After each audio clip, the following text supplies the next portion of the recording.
Everybody, it's getting to be evening time here in the more market intelligence offices, and it's a little quiet, so I thought I'd do another video. And let's face it, I got my makeup done today, and I don't want to waste all that money I had to do this video sheet I did this morning. So why not do another YouTube video? You know, I left off last video saying let's talk about cash value life insurance versus term, and said, you know, let's talk about different types of cash value life insurance in the next video. I'm going to nix that. Let's talk about annuities. I want to keep everybody engaged and kind of mix it up a little bit. There are definitely people who are following this that are interested in annuities only, and I don't want to make them wait months until after I've exhausted all the basic topics I need to on life insurance products. So, what is an annuity? I will be honest with you. I worked for a life insurance company for years before I even really understood what an annuity was. That has a lot to do with the fact that I serviced life insurance products in my job. I didn't have any responsibilities that were relative to annuities at that time, but an annuity was a kind of complex concept for me to understand at first, because I was trying to benchmark my understanding based on what life insurance was. And I guess for those of you who say, well, yeah, I know what life insurance is, but you're right, Cheryl, I don't know what an annuity is. Let me make it a little simpler for you. This would have really helped me back then. If you think about life insurance, it insures you against the risk of dying too soon. So it's used to pay off expenses if you die unexpectedly, or leave a legacy should you die unexpectedly, supplement your spouse's income should you die unexpectedly. Well, an annuity is a type of life insurance product that basically protects you in the event that you live too long. So it's kind of like the opposite of life insurance. Life insurance protects you and provides a benefit if you die too soon. Annuity provides a benefit if you live too long. Here's how. An annuity is a retirement income product. And you've got lots of choices out there when it comes to retirement income products. You're probably most familiar with certificates of deposit, which some people call CDs, or a 401k. Now, I'm going to say that annuities are very different from those products, and each of those types of products has their positives and their negatives, okay? I just want you to understand what an annuity is. An annuity is an insurance product that ensures you will receive a paycheck for the rest of your life, no matter how long you live. And it is the only financial services product that can guarantee an income you can never outlive. Now, how exactly does it work and how does it do that? That's a little more technical, and it depends on the type of annuity that we're talking about. But an annuity is a product that you can use to accumulate retirement income and also to receive paychecks for the rest of your life once you're ready to retire. There are three basic questions you have to ask when you're trying to determine what type of annuity is right for you. And the first question is the most difficult. That is, what level of risk am I willing to assume with this annuity? Why do I say risk? Annuities in and of themselves are not especially risky products. They're life insurance, so they're not really risky at all. But annuities earn interest in different ways depending on what type of product you are choosing. And this is for the accumulation stage, when you're trying to grow your retirement fund prior to actually retiring. You have two basic types: fixed annuities and variable annuities.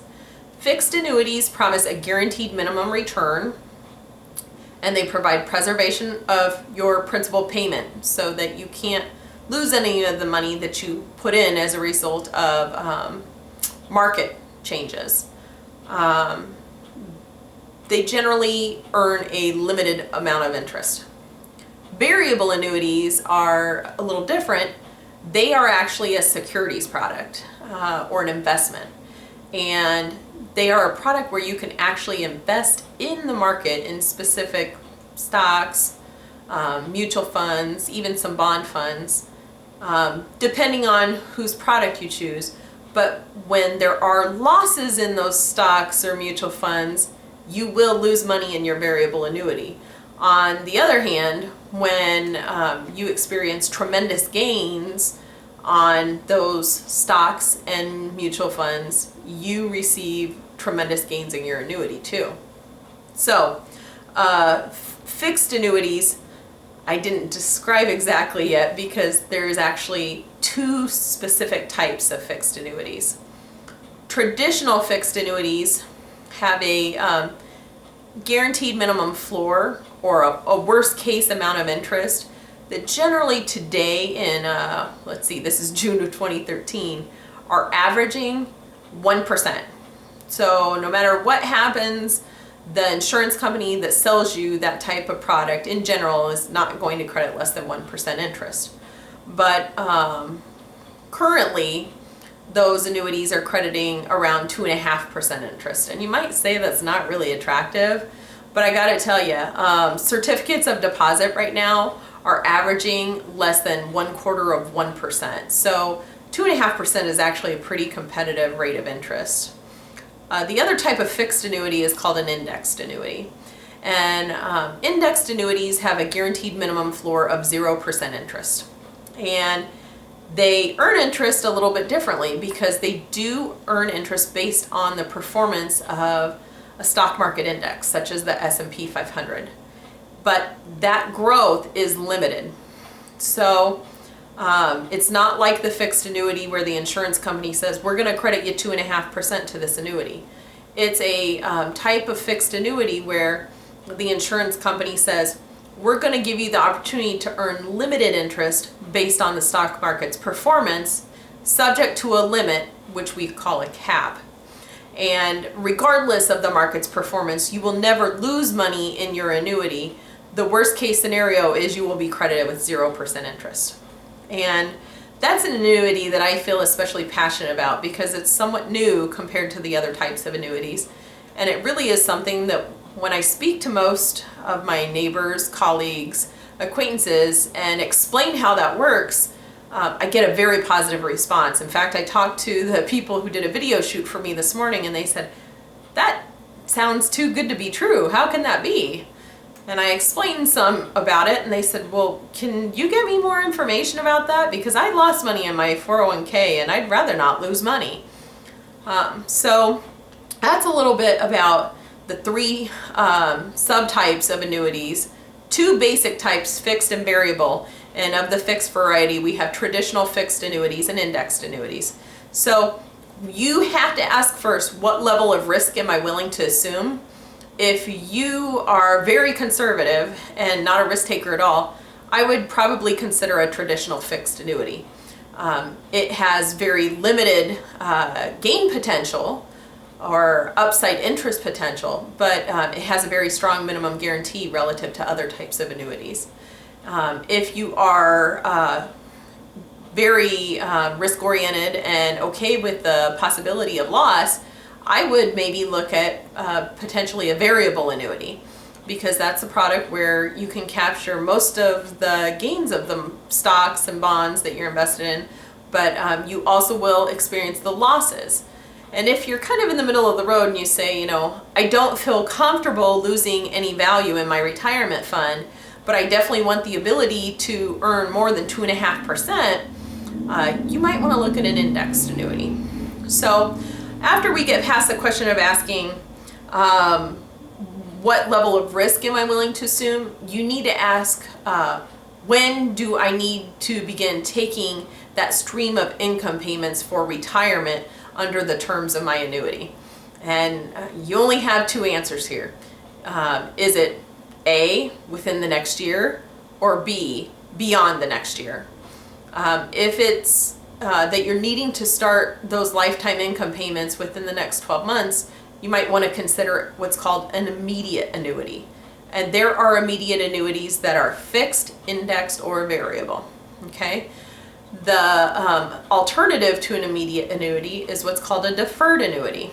And there are fixed, indexed, and variable deferred annuities as well. And those are the products that I would generally focus on when I'm talking on this channel about annuities. Immediate annuities are a little less popular. They have very structured payments, and it's essentially a deal where somebody may have a large lump sum of cash that they have obtained through maybe the death of a loved one, maybe they've won a lottery or received some type of windfall or inheritance, and they want to put that money into an immediate annuity so that they can begin taking payments out of it right away to help fund their living expenses and their retirement if they're older. I do have to say, annuities have special rules regarding taxation, and we'll maybe talk a little bit about that at a later episode. But it's very, very important to know that annuities are intended to be a retirement income and retirement accumulation product. If you take money out of an annuity that has been funded with money that's pre-taxed, kind of like where they take it out of your paycheck before you even get paid, if your annuity has been funded in that manner, the IRS is going to penalize you for taking monies out before you're age 59 and a half years old. 59 and a half, that seems kind of odd, but it is 59 and a half. So the last question that you need to ask in trying to determine what type of annuity is right for you is how many payments am I going to make into the annuity, okay? So the deferred annuities that we just talked about, those are more for trying to build up additional interest while you're trying to get ready to retire. The immediate annuity is I'm already ready to retire, so let's start payments now. Well, you generally have two different choices when it comes to how many premium payments are you going to make into your annuity. Are you going to make one single premium, or are you going to potentially make ongoing premium payments? Are you going to make one premium payment and possibly additional payments later on? So the one-time premium is called a single premium deferred annuity. The multiple premiums would be a flexible premium deferred annuity. It used to be the trend that most all deferred annuities were single premium products. That is no longer the case. I'll tell you that personally, I appreciate having a flexible premium deferred annuity to help accumulate retirement income, because I like to make periodic payments throughout the year on my annuity. Instead of saving up and having one big chunk to pay in at the end of the year or whenever my policy anniversary is, I can make a payment every month or a payment, every quarter. So a flexible premium allows for that, where a single premium is going to say you make one premium payment into the annuity and then you can't put any more in. It will just continue to earn interest. So those are the three basic questions you need to ask in order to determine which type of annuity might be right for you. I will say that annuities are not right for everybody, and nobody should have 100% of their money in annuities. But I think they're really invaluable products. There is no other type of product that can guarantee an income we can't outlive. And I'm seeing all sorts of staggering statistics regarding longevity all over the news lately. In fact, I think I've probably mentioned this to you guys before, but I read a Time magazine article about 2 years ago this month that indicated that the first person to live to be 150 years old is already walking the earth today. And then a similar article just a month later where I read that Americans will have the ability to live forever within I think the next 50 years or something, just because of our ability to regenerate and regrow any organ in the human body. Medical advancements are amazing. Nobody can attest to that more than I can. I have a little boy who was born with birth defects and health problems, and he's had nearly 20 surgeries now at the age of 16. I can't believe the advancements in medical technology just from the time that he had his first surgery when he was a few months old to today while he's driving. So for that reason, I think annuities make a really compelling story, and there's something that all Americans should be educated about. Now keep in mind, this is not necessarily something that would appeal to people outside of the United States, because one of the primary features of a deferred annuity is the fact that you do not pay taxes on the monies that you put into the annuity until you start taking the money out. Let me repeat that. You can fund a deferred annuity with monies that are pre-taxed or taken directly out of your paycheck, for example, or sent directly from your employer to the insurance company, and you are not taxed on that money at the time that you put it into the annuity. You don't pay taxes on it until you start taking the money out of your annuity, which we're assuming is going to be at age 59 and a half or thereafter. So that's a huge value proposition for annuities, outside of the fact that they provide a guaranteed income that you can't outlive. And keep in mind that other countries don't have the same tax policies that the United States has. So deferred annuities might not be as strong of a value proposition outside of the US. I really appreciate you guys tuning in tonight. I'm sorry I'm going to have to cut it short. I think that just having some basic information on annuities is a really good thing, but I gotta be honest, I had to be up really early today to meet this video shoot. And we're just a little over 6 p.m. Central now. It's a beautiful day outside, and I look smoking hot, so I'm gonna go home and see my husband and see what he has to say about it. I hope you guys all have a great evening, and I appreciate you tuning in. Have a good night. Bye-bye.